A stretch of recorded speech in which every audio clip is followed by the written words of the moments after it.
And we're back with another episode of Schiffbauer Over Rocks. I have a friend and colleague, Ryan McShane, owner and operator of HR Evolution, here with us today. I know, Ryan, we met actually in a cigar lounge, believe it or not. I love cigars. I know you do too. We sure did, and I've got mine teed up and ready for after this podcast, Paul. So, and you've got yours. Oh, so yeah, absolutely. I appreciate it. we'll We'll smoke it in the ours. green room. Very good. Very good. Or outside the green room, because that will be economical. Of but hey, course, definitely outdoors. what you got? right? New World. New World, the Cameroon wrapper. So we'll get a little sidetracked, and that's okay. Like, I'm big on cigars. Why do you bring this today? Like, is it particular liking or what? So this particular stick, it's an A.J. Fernandez, and I have yet to smoke a bad A.J. Fernandez cigar. I absolutely love his brands, and his regular New World with the red wrapper is something that I was originally attracted to and enjoyed a great deal. And then he came out with the Cameroon selection, and it's a slightly less expensive cigar, but it has a wonderful palate. It's not as full-bodied as the red wrapper, so it's more of a medium body, but just it doesn't sacrifice any of the taste whatsoever. Which So is I very absolutely important love this. when you're looking for a good stick. Absolutely, absolutely. So this is a nice middle-of-the-road cigar, so I didn't know your palate necessarily. No, and so I appreciate. I thought you'd enjoy this Whenever a guest brings gifts, I'm always yes, perfect. Whatever be liquor or cigars, awesome. one. Guests with gifts. That's what matters, right? Yeah, you're already in the upper echelon of like Schiffbauer Over Rocks alumni. We're not even done yet. I mean, that being said, but absolute pleasure to have you on. As we start in this conversation, tell everybody who might be tuning in a little bit more about you. Yeah, sure. So I've been in human resource management for 20 plus years. I've been in the private sector, I've been in the public sector, I've been in startups, and I've been in nonprofits. And after 20 years of working in those different environments, I've taken the collection of those experience and I wrapped them into a platform of service, if you will, called HR Evolution. So what I do right now under HR Evolution as the owner and operator is 3 levels of service. So it's HR consulting for the small to medium-sized business. It is leadership development and workforce training. And it is also supporting people in career transition through career accelerator programs. So career branding, the resume writing. And as a brander yourself, as a marketer, you know the importance of branding. And we don't often think about that in terms of branding ourselves. We brand our companies, we brand our products. Correct. We brand our services, but how often do we really brand ourselves for career professional advancement purposes? I feel like not that often, unless like we really hone in on it. If you're working with someone like yourself in that regard, And think about all the times that we've been told our entire lives, don't brag about yourself, don't toot your own horn. Well, this is precisely the occasion in which we need to put our best foot forward. That's exactly right. It's not necessarily a bad thing. It's not necessarily like a narcissistic thing. It's like you should put yourself out there and your skill sets and your capabilities. I can't tell you how many times that I've been speaking with a client and talking with them about their experiences, and they share with me this wonderful impact that they had, but it appears nowhere on their resume, and they just never thought to include it. Subconsciously, it's just like working through it. Like, all right, well, why is this not here? That's exactly right. And I think all too often, most people think about their resume in terms of what have I done? And just articulating the skills that they've proliferated as well as what actions that they've taken. But we need to take that to the next level, and the next level asks the so what question. So you managed an office of 30 people. So what did you do? How did that make a difference to the bottom line of the organization? Correct. How did that leverage services to the stakeholders that you're serving? So we've got to ask those follow-up so More what than questions. just managing the 30 people, what was the impact of that? That's exactly right. So, if you want to really differentiate, and this is a free tip for anybody listening, if you want to differentiate yourself from your competition, ask that follow-up so what question. So what was the impact of that? So why would I care about that? So what difference did that make to the bottom line, the client, or the stakeholder, or even the community in which we operate? And if you answer that question, that's going to demonstrate your impact. And for the reader's purposes, they want to imagine you doing those things for them. So let's implant in the reader's mind, let's build the bridge from the action to the result so that the reader can really have a good sense of what you can do for them. Well, that's huge in that regard. It is. And it makes all the difference in terms of differentiating. And where most of your competition is just going to stop at only describing what they've done, your resume is going to stand heads and shoulders above anyone else's by describing the impact that that's created for the organization. I'll be curious to get your thoughts because, like, you've been in this business for many years. What makes an interesting resume? More importantly, what makes a impactful resume? That's a great question. You know, I feel like I'm telling every one of my clients that come to me lately is hiring managers and recruiters feel like they're being bulleted to death. And Okay, you know what yeah. I'm talking about. No, exactly. Everything is a bullet. I did Boom, this, boom, I did boom. this, I did I'm this. this, I do that. And so they're riddled with bullets, these poor recruiters and hiring managers, and it doesn't make for an interesting resume because each of those bullets are typically disparate from one to the next. Is oversaturation occurring? There is. They're exactly right. And so I think what people appreciate and really what sticks with them is a brief narrative. And so by describing what you've done from a high-level purpose standpoint and then the impact that that's created, it paints a narrative for the reader that they're going to automatically remember a little bit better than the bullets that are such information saturation and overload, but they're disparate in their points as well. Whereas the narrative is going to be coherent and cohesive, and it's really going to paint the picture in the mind of the reader just what results can be ascertained by leveraging that person in whatever particular role that they're being hired into. So in that regard, it's just like, I know it's just a case-by-case basis, but like, what makes the perfect candidate? That's a great question. A perfect candidate is going to have the skills and the experience that match up with the job posting for which they're hiring. But in addition to that, that is one aspect of the qualification. They also need to fit into the culture and the climate of the organization. Okay. And so I often advise my clients to consider going out and doing as much research as you can on that company before you sit down for that interview. You want to know, are they a conservative environment? Are they a very open and flexible environment? How do they support their employees? Do they provide recognition for their employees? What kind of benefit structures do they have? How do they depict their employees from a visual standpoint on their website? Do people look like you on that website, or do they all look very homogeneous in one particular group or race profile or generational profile? Yes, it's a different picture than like what they're applying for. That's exactly right. So you can tell a lot about an organization in terms of looking into their website. Glassdoor.com is another great website where you can go and find out information about what are employees actually saying about the company that they worked for or are currently working for. And I tell you, you get a lot of interesting comments in there from current and former employees as to how they view their organization. Oh, I can imagine. I mean, I'm primarily in the marketing space, but I've always told my constituents and otherwise where HR is the most unpredictable factor. It's a factor you should be really honing in the most. Me being unbiased, looking at business as a whole, just like HR, it's just like anything could happen. Oh yeah, and I've seen it.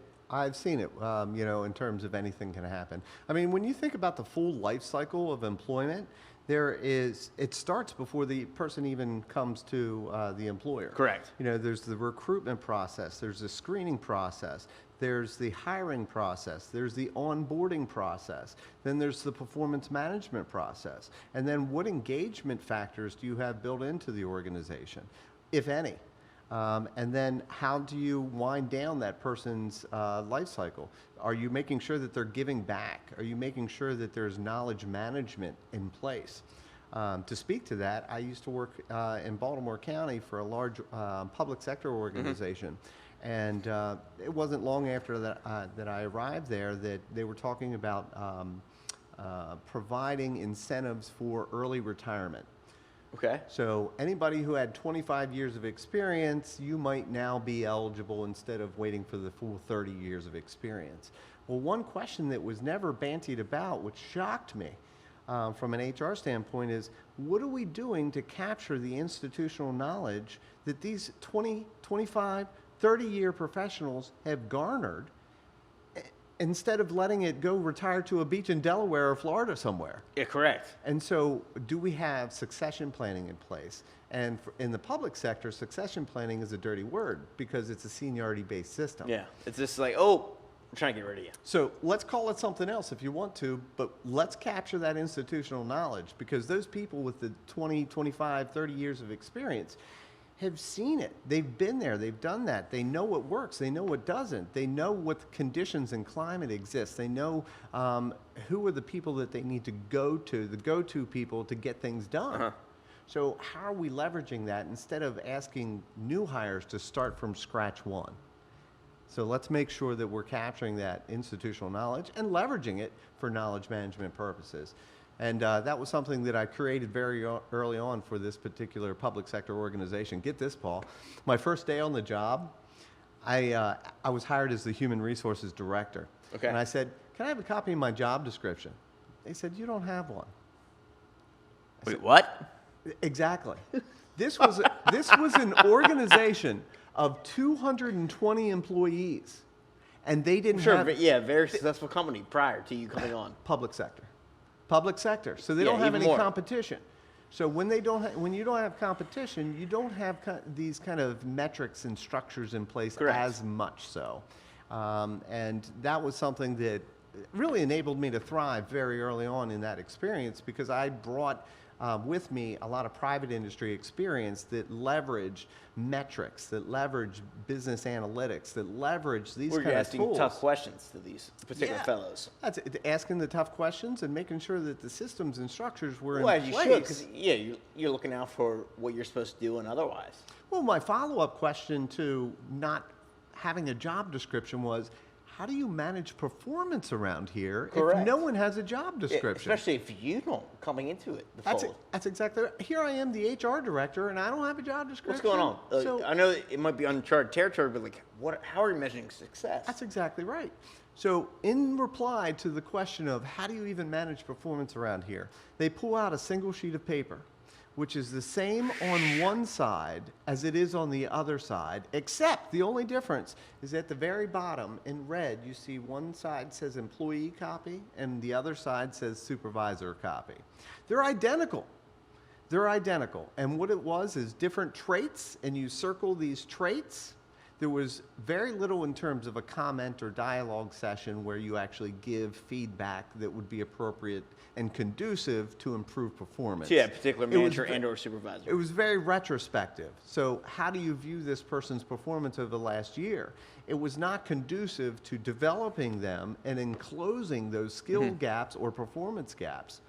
So it was highly subjective in nature. It didn't really promote the idea of performance management. It promoted the idea of compliance. We've checked this box. Let's move on. All right, let's keep going. Yeah. Let's keep going.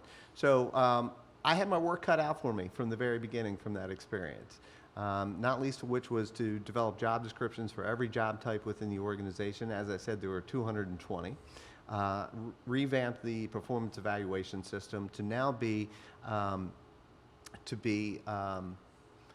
skill-based, objective-based, and there's a term that I'm blanking on right now, competency-based. There you go. Boom. Competency. So it's all about behaviors and looking at what behaviors are most conducive to the kind of performance that we're looking for. So we had competency-based, we have skill-based, and objective-based. And we wrapped that into a comprehensive performance evaluation system that not only took a look back as to performance, but really focused on future performance and how we could close those skill gaps. So it was a great and very fulfilling experience from that standpoint. I was able to implement all kinds of different changes I that can imagine. were obviously very necessary. Yeah, to the yeah, right or wrong, it's like, environment. we need to do this right now. Yeah. As an Yeah, organization. pretty much. And it was wonderful because it all pinged on I had a leader that said, Ryan, go man, go. You're making me look good. You're solidifying the organization. You're giving supervisors the support that they need to hold their employees accountable, but you're also giving those employees who longed for greater understanding and clarity as far as their expectations to be able to have that as well. So it really benefited everyone. Oh, it's a huge plus in that regard when you have that kind of coincide. Yeah. Going on from an organizational standpoint. It sure was. It sure was. It was really enjoyable experience from that standpoint, and we even mapped that out to all different kinds of programs. We developed a continuous learning committee within the organization. Prior to that point, it did have some training, but we saw that there were major gaps in what this organization particularly needed. So who was going to close those gaps, either from a competency or a skill standpoint? Yeah. So we designed a what we called continuous learning committee, and that committee comprised a cross-section of the organization. So it had division level chiefs as well as frontline level employees across every division and branch and unit in the organization. So everybody had a voice for this continuous Well, as they should. I mean, that's not necessarily always the case, but like I feel like it's imperative to hear that kind of feedback. Hey, that's exactly right. And we even had we had a very diverse organization. So we had custodians, we had social workers, we had management professionals, we had finance professionals, IT professionals. So we wanted to get everyone's perspective in terms what's of what going they were on? 'Cause looking everyone for. thinks differently. I don't care how You bet. universal the culture is. You still have people, even if you have a very strong culture. I've witnessed and experienced it firsthand. You have the perspectives going on. It's just like, hey, this is our culture, but this is how I think. Exactly. So how do we balance that in terms of the execution? Yeah. And just think, never mind all the wonderful programs and training that came out of that committee. Just think about how valuable it is to be asked, what do you think? What do you think? Just on my way up here, my wife called me, and we were talking about a principal at the school that my son goes to. And she said, I was really impressed with this guy when I first met him because he asked me, what do I think about X, Y, and Z? And she said, just asking the question meant the world of difference. And I know as employees, just being asked, what do you think? Asking the opinion, a legitimate opinion, what's going on? What do you think? Yes. And so let's back up from that for a second and look at that from an HR standpoint. What kind of environment and culture and climate are you proliferating as leaders within an organization? Is it all command and control, do what I tell you and I don't care what your opinion is? Or are we very engaging and we operate as servant leaders to say, hey, I'm here to equip you with the resources that you need to be successful. So I need to understand what it is that you need. What are you seeing that is going to be the greatest support for you to operate at your highest level? And just by asking that question, you have immediate engagement. You have immediate buy-in for what you're trying to achieve. Yeah, it's more involvement, I feel like, at that point. It's just like, he understands me. They understand me. Absolutely. And think of it from an energetic standpoint. I love to look at energy, and I think energy is something that we don't often talk about within workforce and organizational But it's a development. very real thing, as superficial, as shallow as it might seem. It's more relevant than sometimes the technical aspects. Well, Paul, when we really break it down and stand even further back, energy precedes all material. Correct. And so if we're not focused on the energy, then what energy we bring to a situation will ultimately affect the material that we result in the organization or the outcome of our efforts in that. So our intentions really set that energy to a great extent. Is our intention to operate in compliance with purpose? Is our intention to just say, hey, let's go have fun? Yep. Is our intention just to, hey, you better comply, and when I ask you to jump, your only question and response is how high? Yeah. I mean, that Same has old, a same whole old, yeah. different intention, but it really shapes and flavors the culture of the organization. Correct. Yeah, and when we talk about culture, a lot of, when I very early on in my career, when I got into human resources, everyone thought, oh, that soft stuff, all the softer kind of things. It's the most important stuff. It's funny you say that. I'm not even in your space, but it is the most important stuff. I couldn't agree more, because it is where all motivation comes from, is what are you motivated by?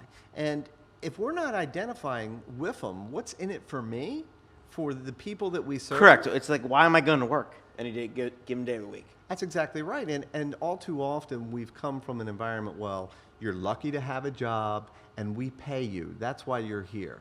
Well, wait a second. There's a lot of options out there. It needs to be a little I can more make than some that. money. I can go elsewhere. That's exactly right. We need a little bit more than I get a paycheck at the end of every 2 weeks. Do I enjoy it here? Am I fulfilled here? Am I surrounded by the best and brightest? Yeah. Do people support me to be my best? If the company has long-term vision, do I like co-sign with it to some extent? Absolutely. So what has dissipated over the years, and I think we are called to look at once again from new eyes, is this psychological contract that used to exist between employer and employee. It was very prevalent in the senior generation and very early on in the boomer generation. But that started to give away this psychological contract of, hey, you know, I'm going to pay you a good salary, you're going to get good benefits, you're going to get opportunities for growth, but I really want you to stay with the company for a long time. Well, that psychological contract started to break down for the baby boomer generation because we started to seeing right sizing, downsizing, and all kinds of sizing. And as a result of that, the loyalty was obviously one-sided. And so we started to see that where one-sided loyalty breaks down, it typically breaks down on both sides eventually. And that's precisely what's happened. So that psychological contract of, hey, you do a good job and we'll pay you a fair wage pay, doesn't exist anymore. So people are looking for more out of their employment experience as well. You combine that with the fact that you have Generation X and the millennials and now Gen Z coming into the workforce who have a very different social perspective, a very different sense of what they want out of the work experience. That psychological contract is null and void. It doesn't work for them anymore. No, it's completely different in that regard. That's exactly right. And I remember very early on in my career as an HR professional saying, hey, you know what? I think people could actually work from home and be just as productive and getting their jobs done. It seems like such a foreign concept, but now we've come to like accept it. And it's so ironic, and I tell you, you can ask any HR professional out there how long we've been beating our chest to say, hey, people can work virtually or people can work flexible schedules, to only have leadership and management pushback to say, no, we can't do this, only to have this COVID crisis come on in place and everybody saying, well, sure we can. Yeah, this is one way that we can accommodate we need to things. at that point. Yeah, so we needed that tipping point. We needed that push. And now everybody recognizes what HR professionals have been saying. We can work from home. For 20 plus years. Hey, you know what? We might be able to do this at 3 in the morning, do it 5 times faster than anyone ever expected, and still have a great result at the end of the day. So I'm very pleased as an HR professional to see that that's one positive change that's really come out of this COVID crisis, is we now know that there are no legitimate reasons not to be able to have that flexibility in their structure and their schedule. There's no legitimate reason not to have flexible scheduling, but also the virtual kind of work environment. So I think that that's one thing that we can definitely take away. No, it's a huge plus in that regard. I mean, it's a new world, I feel like, for a lot of people, but, I mean, you acknowledge yourself, it's just like, it could have been there for years. It sure could have. And think about how many people have been fired or, Because I don't like you, because you marginalized. We work remotely, in some way, and I shape, just, like, or form. I just don't necessarily get you. That's exactly right. And these were people that, despite having a 9-to-5 schedule, their creativity didn't peak until midnight. And so, being that they were operating outside of their norm and their comfort zone and their creativity, then, that design job that they had, they couldn't do the 9-to-5 schedule, but they could certainly do the midnight to 6 a.m. schedule and do it to high success. Correct. And so we have both the situation of the employee did not have the positive experience, but the employer did not get that great talent secured. And so now we have what's called a growing gig economy. And you know what I mean when I say gig. Exactly. I mean, I'm in it. I'm working with those who are all gig-based right now. Yeah, and so for those listeners who might not be familiar with that terminology of a gig, it's like a band. A band goes out and they play a gig. Yeah, you're getting together, but it's just like a jam band. It's not necessarily like he's my permanent guitarist right now. Right. So it's a gathering of like-minded individuals for the accomplishment of a particular project or purpose. And so what we're doing as employers is we're grabbing talent all over the place to put them together for a particular project. And once that project ends, It's kind of, you go back to doing what you were doing before. or We go back to they doing might be what back on we the were shelf doing. where like, hey, it's like a bullpen kind of mentality with baseball. It's just like, all right, you're first, second, third up, I like depending on that. what I need. Well put. You're exactly right. And so what we're seeing is while the total of the workforce population used to hover right around 30% are gig economy workers, we're moving up and exceeding 40% of our total workforce are now gig workers. And It's keep growing, quite frankly. It is. I think you're exactly right, and I see that getting up to close to 50% within the next 5 to 10 years. And so what implications does that have from the employer standpoint? What implications does that have from the job seeker standpoint? Well, from the employer standpoint, the implication is, how am I going to have constant and continuous access to the best talent out there? Correct. And how do I attract them to these opportunities? So that calls on them to be as creative as possible in terms of thinking about their culture, thinking about their benefits, thinking about their compensation, thinking about a number of things. But then from the employee or the job seeker standpoint, what implications does that have? Well, it certainly has the implication of you're going to be marketing yourself on a regular basis. And how that's relevant is most of the people that are coming to me today for career branding purposes are people that haven't done a resume in 10, 15, 20 years in some cases. So they're not used to branding themselves. They're not used to selling and marketing Totally new. themselves. It is a newer concept to them. And so this gig economy is going to proliferate this concept of being equipped to brand yourself quickly and on a continuous basis.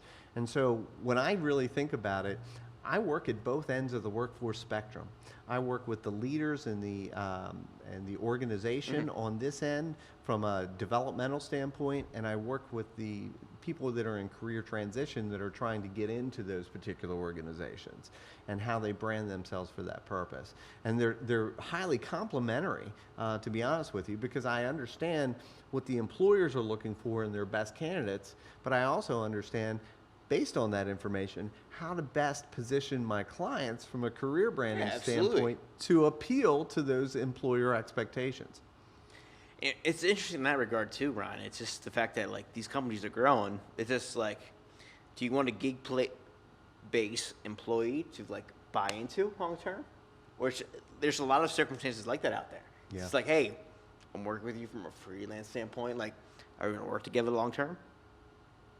To be determined. Maybe. Depends on the flow of work. Depends on the relationship. That's exactly right. That's how the gig economy is too. It's just like it's like a double-edged sword, like you mentioned earlier. It's just like, if we're going to grow as a company, looking from the business standpoint of it, does this employee actually fit the company that I actually want to build? If I'm actually going to buy into employees. And for the employers and leaders within those organizations who don't have those things top of mind, they're focused on the product, they're focused on the sales, they're focused on the bottom line and the margins and all that kind of stuff.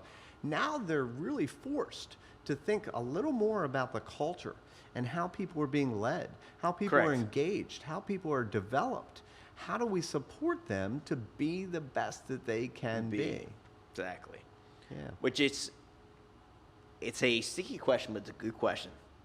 I think so. And I think it really puts from an HR perspective, it puts the emphasis where it needs to be, because I think that the factors of how to get the job done and what we need to get the job done, they shake out for themselves from a skills-based standpoint. What I think is more challenging is having openness to different ideas, different perspectives, different choles. And that really calls on people to be on their toes, so to speak. Correct. And it also shifts the notion of how we lead. And that's something that I think I want to talk a little bit more about with you, because I think that's something that's very part of my passion is leadership development. We have been conditioned on hundreds and hundreds, if not thousands of years of an authoritarian model, Paul. And this authoritarian model is predicated on the concept of command and control, do what I tell you because I'm your boss, kid, And if you want to get promoted, That's if it. you want to stay in this job, if you don't want me to ride you and micromanage you, do what I tell you, kid. And your only response is, how high do I jump? It's that compliance factor that typically is promoted instead of the performance factor in an authoritarian environment. Well, you're right in that regard because it limits performance because it's just like you almost being political at that point. Do as I say, not as I told. It's just like, all right, I'm going to do what I got to do. But then at that point, it's just like, what do I got to do to hit the next level? That's exactly right. And then let's look at what does that proliferate? Well, if you continue to promote the people that are the most compliant and the most yes people, then you're surrounded at a leadership level by yes people. Which is not healthy for any organization, in my It opinion. doesn't give you the contrast that you need to stay on your toes. It doesn't give you the grow. perspective of your clients and your stakeholders to really make sure that you're fulfilling what their needs are. Yeah, where's any conflict? Where are we addressing it? That's exactly right, because conflict can be very healthy. It depends on how it's shared and how it's Correct. processed, if you will. So I think that's really something that I'm well aligned to in terms of supporting organizations to step back and think about these things. And as a result of that, all too often, as I said before, very early on in my career, people would say, "Oh, that's nice. That's soft stuff." But now what we're seeing is the legitimate impact that has on the bottom line and the operations of the Well, it does. organization. It depicts how we attract our talent. Let's look at an organization that is really well known for this, Zappos. Zappos is a shoe store that sells shoes online, but they are world famous for their culture. And because they really support people to operate from their level of comfort, operate from who they are, exert your personality, don't hide it, don't shadow it. Let's know who you are so that we can best understand how to support you. And so organizations like Zappos, do you think that they struggle to find good talent? No. It's lined up out the door to get those golden opportunities to They work built that for this process world out. famous organization. Well, they've built the process out. And they've, not only by having that process in place, have they reinforced that from a cultural standpoint, but they have now made it into a brand of who they are to work for that organization. So who wouldn't want to work in an organization where, hey, we hold you up as a sovereign person and we respect who you are? And we just want to see you be as successful as possible. I mean, before we even talk about work assignments, I'm already in. I'm engaged. Yeah. I'm interested and I want to find out more and I want to work in that environment because that is so novel to what we typically experience in the corporate environment that this is a glass of cold water for the person that's dying in the desert. So that's been a lot of fun to be able to see that whole 180-degree shift from 9 to 5 to now flexible work environments to a gig economy to a focus on command and control to now we're shifting to a focus on servant leadership. And that whole concept of servant leadership is I am here as your leader to make sure that you're supported to be able to be the best that you can be within this organization, and obviously within reason and tied to the overall purpose of that organization. Well, that's a very different concept and a very different experience than most people experience on a regular Correct. basis in their corporate environment. And to me, as a human resources professional, I think it's a crying shame that that's actually something that I even have to talk about with leaders. Which is unfortunate, but like it happens so often than not, I feel like. That's exactly right. I think all too often, like you had said, you get leaders who say, hey, listen, I get paid the big bucks. I'm the leader around here, and you guys better step into compliance. Otherwise, you're going to face some kind of repercussions as a result of it. So now we've got management by intimidation.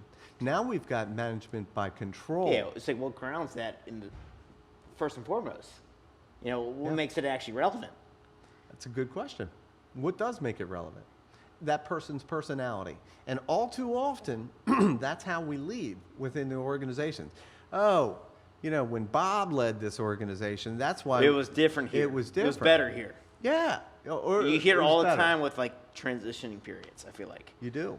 You're exactly right. And to that same point, we often ask, well, why are we still doing it this way? The way Bob did it. Well, that's what Bob did, and that's what Bob wanted, so that's why we're And doing it. it worked here, quote unquote. Quote unquote is right. And for the newbie that comes in with fresh eyes and says, this doesn't line up with what we're saying we're actually trying to achieve. Why are we still doing this? And that's when it's great to have fresh eyes and a fresh perspective. Yeah, it's tackle this idea is not trying to immediately change, but evaluate what's going on, I feel like. Yeah. And then address it in conversation before you would make those changes. And that's the real benefit of those fresh eyes, is I think that they don't have that understanding of that was always the way we did it because of Bob. They legitimately look at it based on the merit of the issue, and they evaluate it based solely on the merit, not the personalities, not the politics, not the culture, and they say, where's the logic in this? And if the appropriate people are listening, that's going to bubble up to understand, well, wait, maybe we don't need to do this anymore. Yeah, we can change things. Yeah. Why are we doing this way? That's exactly right. That's exactly right. Which is always interesting to me. I mean, I come from a different space, but to me, I mentioned earlier, just HR is the most unpredictable factor in business. Mm-hmm. Human resources. It's a matter of entry level or senior management. Anything could flake like that. Absolutely. Are they going to show up on time? How are they going to perform once they're here? Did they look good and interview well, but that can't translate to action and performance? There are so many X factors that really have to be addressed. And not least of which, I think we are facing right now, Paul. You know, I think the psychological impact of COVID-19 on organizations as a result of the impact on employees and the leaders within those organizations is a psychological impact that is going to be measured for generations to come. Oh, I agree so too. Let's think about this from a generational standpoint for a moment. The seniors and veterans, they had World War II. Okay, that was their big trauma and psychological impact. Yes. The baby boomers had Vietnam. The Gen Xers, we had the Challenger explosion, where we all had a TV brought into the classroom so that we could see the Challenger blow up. Yeah, and you had this traumatize ship an entire generation new of kids. media kind of thing going on. Yeah, yeah. So we had that. And then the millennials had 9/11. And now Gen Z is having this COVID experience. What we know as studiers of social impact and psychological impact in trauma-based events is these events stick with us for the remainder of our lives, and they shape how we view the world. Subconsciously or not, right or wrong, it's just like there's always, I feel like, impact. That's exactly right. And you would know more than anybody. It's just like, regardless of your leadership across your generational spectrums, you always have these kind of like stigmas, or these leaders have these stigmas about the experiences that these face. question.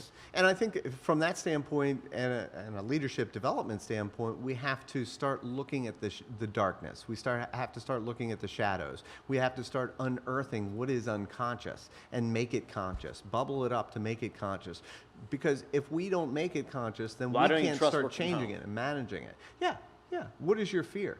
And so if we start talking about passions and fear and make it safe for people to start talking about passions and fear in an organizational environment, think about the influence that that's going to have on culture and the organization. So back to what I was saying before, right now we are facing a psychological and trauma-based event that has had such global impact, not just national, but global impact. We have to start addressing people where they are. And do you think that people are just disregarding this, or do you think that they're mired in the anxiety and the fear and the uncertainty of this particular event? Oh, they absolutely are.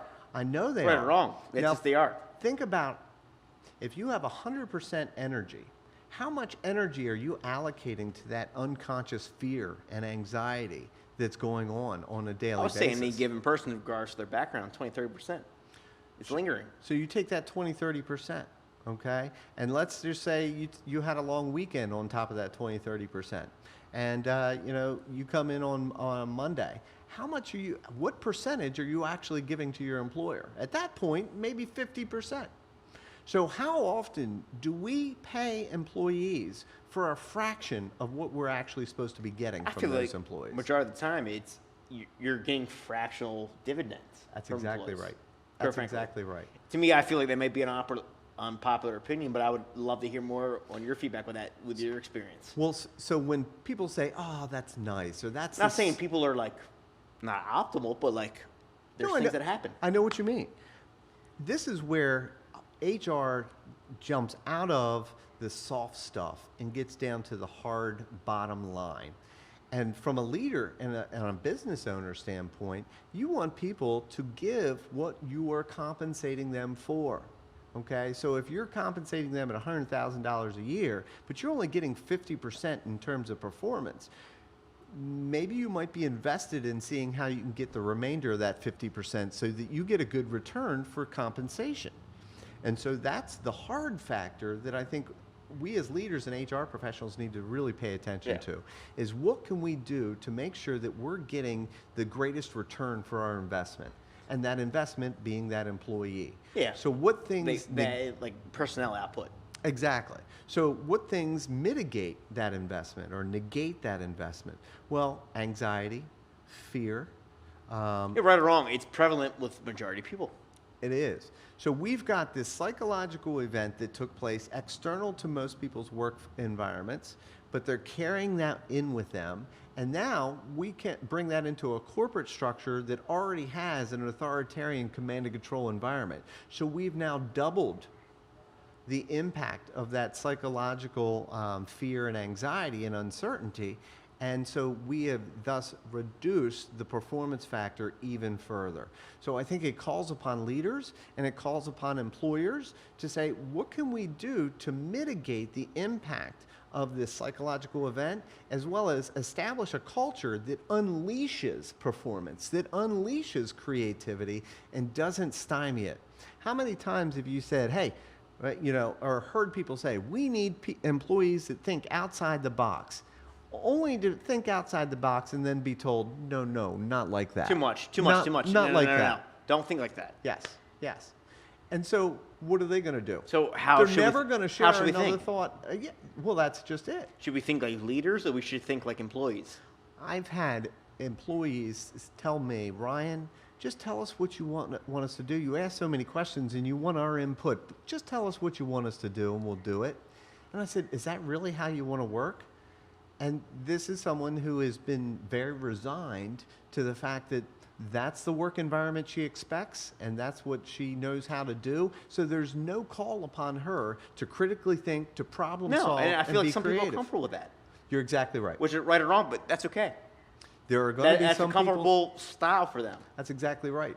But if that proliferates across the entire organization and the hierarchy, Well, you have a of bunch the of yes men at that organization, point. You have a bunch of yes men. That's exactly right. And you don't have people that you're actually getting what you're paying for, because problem solving and critical thinking at a certain level is core as an aspect of the expectations of that job. Well, that's how you grow. Exactly. Either within that role as an organization. Exactly. If you keep, we know that the Einstein, saying continue to do the same things over and over and expect different results is a definition of insanity. But that's precisely what we do on a regular basis. We get very comfortable and we continue to want to operate. Yeah. That complacency is we're conserving our energy. And this goes back to the conversation on energy. We are conserving our energy by operating out of our habits and our unconscious thinking. But our habits and our unconscious thinking don't divert. They continue to do the same things over and over and over. Unless you radically push the envelope to make yourself uncomfortable. That's exactly right. And so how can we make it safe for people to feel a little uncomfortable? Well, it's not as a result of psychological impact from trauma-based events. It's based on the fact that you're going to be supported if you make mistakes. You're going to be supported if you fail. I was about to say, I'm looking come from a very entrepreneurial background, myself and my family included. So it's just if you fail, you fail. It's not you still might make it, but if you can create a safety net where hey, you can fail to an extent within this company, and you still have a job, you still have a security. Yes. That way you have a safety net. Yes. But it's just like, it creates difficulties. Like, how do I create that environment where I still can actually like progress growth Yeah. within the people who I hire? And for those organizations that are short-term focused and always thinking about the next project, there's not built into that system and structure an opportunity for reflection and lessons learned. Mm-hmm. So we've wrapped up this project. What went well? What didn't go well? Let's make sure that we don't make these mistakes the second time. This is something that the military has done an outstanding job in.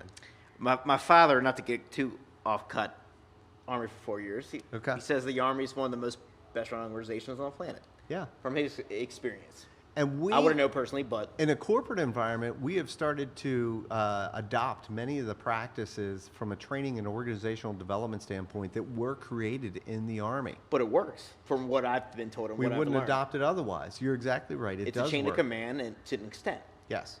Well, and I think the military chain of command is not entirely indicative of the authoritarian model. While in definition it meets authoritarianism, there's a whole different factor that influences that why that authoritarian model works. Correct. And why in the corporate environment it doesn't work. Oh, yeah, it's a whole nother gambit at that point. Well, think about it from the military standpoint.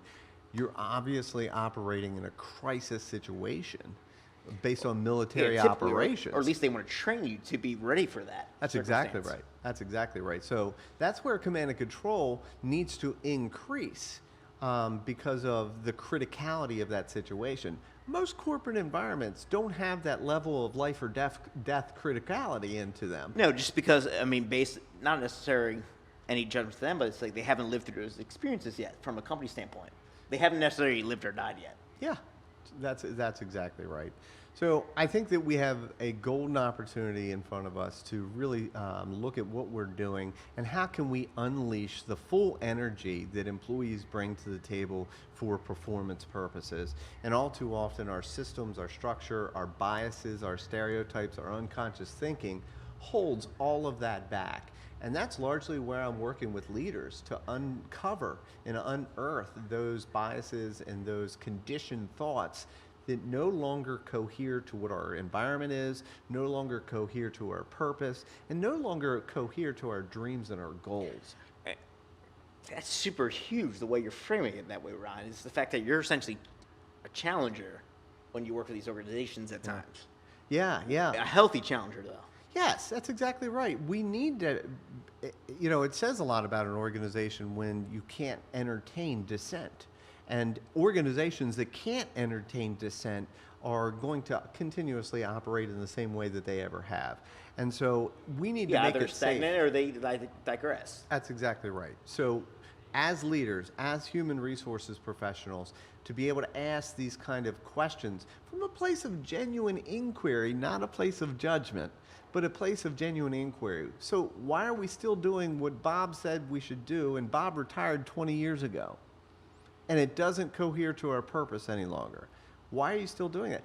And not from a standpoint of, duh, you're so dumb, why are you still doing it?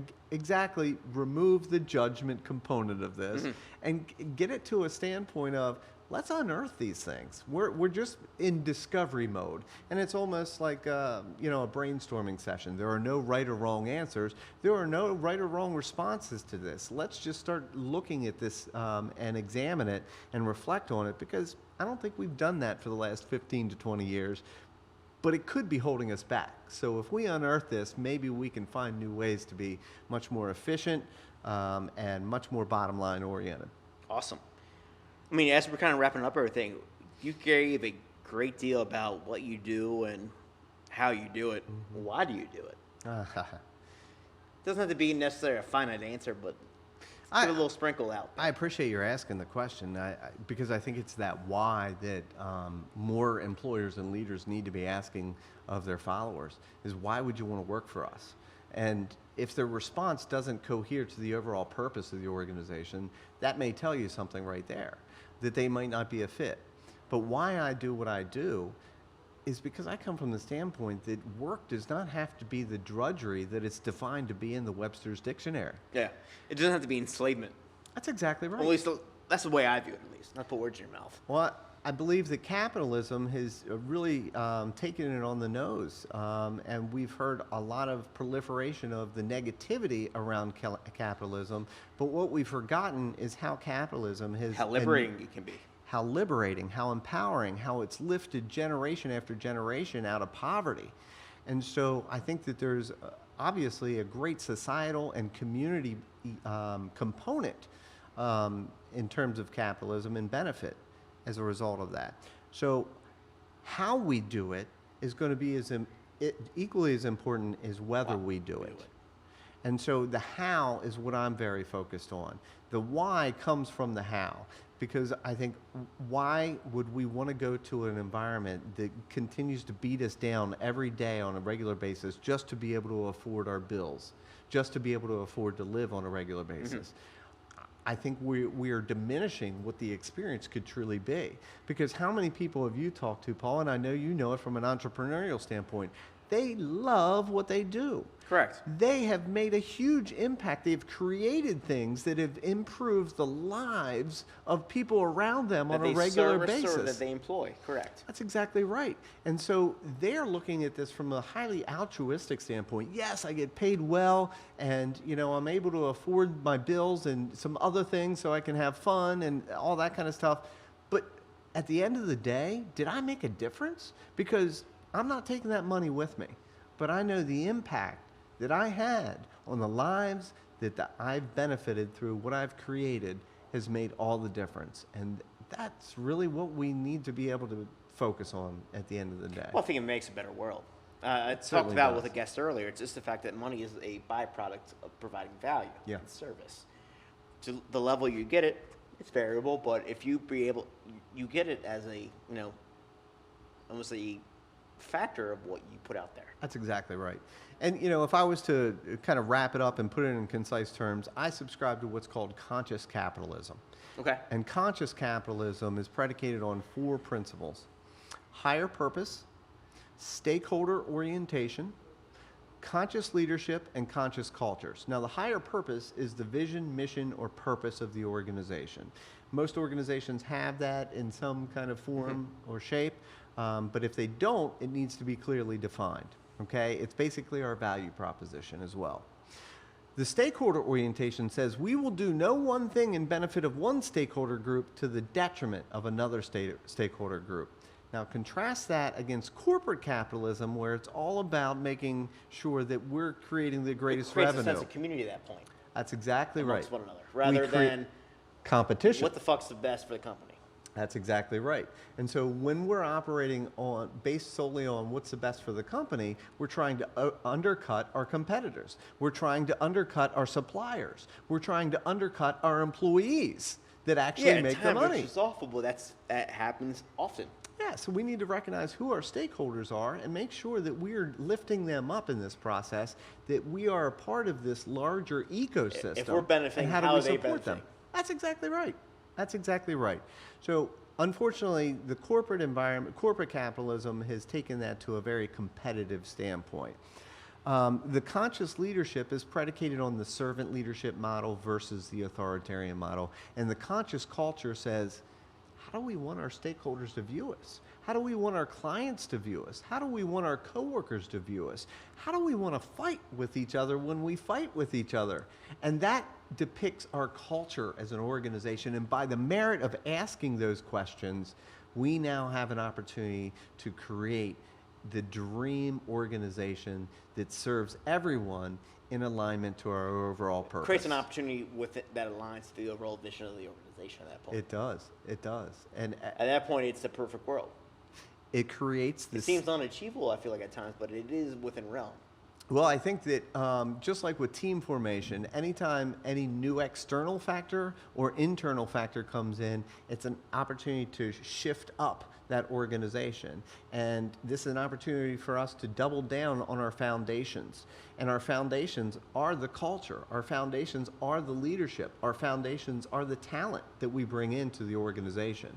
And so, talking about COVID, this is a perfect time to check our foundations.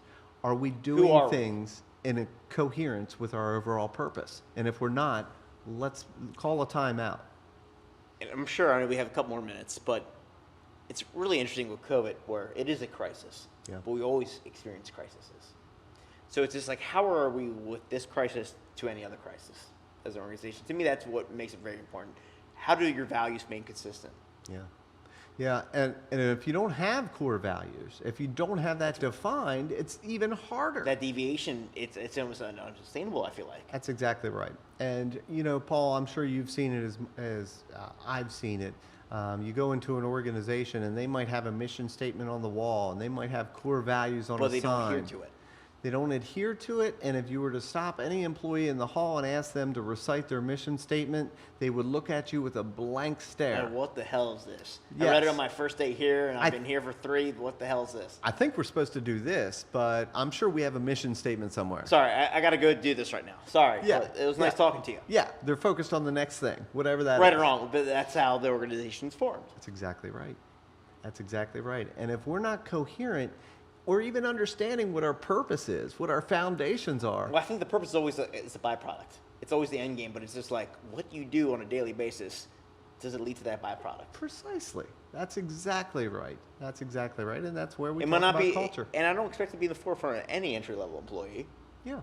I don't know if you may necessarily agree with that or not, but like at the end of the day, their actions kind of adhere to that. In Yes. essence. Well, they need to be. And if they're not, then they're led or managed to make sure that they either do cohere or maybe they're not a right fit for the organization. And that's why there's such great importance around screening employees, asking the appropriate interview questions, making sure that your interviews are legally compliant.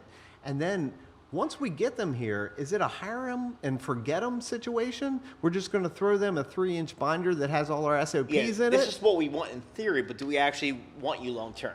Yeah. I've seen it tenfold times with organizations. Like, they're great Yeah.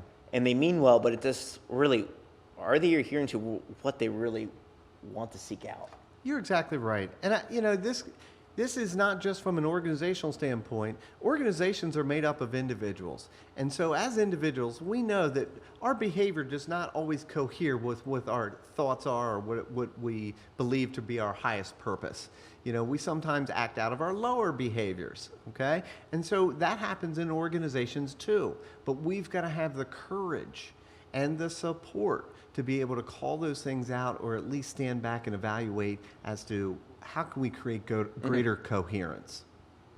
That's great. I mean, Ryan, I know we're kind of fishing up here. It's been a fantastic conversation over all day. Is any shout outs, any special calls to action you want to give out there? Well, I heard Adam McAllister from McAllister and Myers Real Estate gave me a shout out, so I'd be remiss if I didn't give Adam and Rob a shout out. They're great fellows. 2 great guys, 2 outstanding guys, and I know, Rob, sorry you're not here to enjoy a cigar with us. I know you're a big cigar enthusiast as well. But other than that, it's been an absolute fantastic time. This has been one of the more fruitful conversations I think we've had on air, to be honest with you. It's been rock star, jam-packed, detail after detail. It's very organic, which I love it. It's just what you get with the environment, I feel like, with a bar. And I told you, vice versa, it's just as if we were just having a cigar. Yeah, true enough. But we'll toke up after this. Just cigars, though, for anyone listening out there. But other than that, thank you for tuning in. Schiffbauer Over Rocks, Ryan McShane, thank you for coming on. Hey, it was a real honor and a pleasure, and you're a great interviewer, Paul. Thank you. Hey, I appreciate it. Take it easy out there.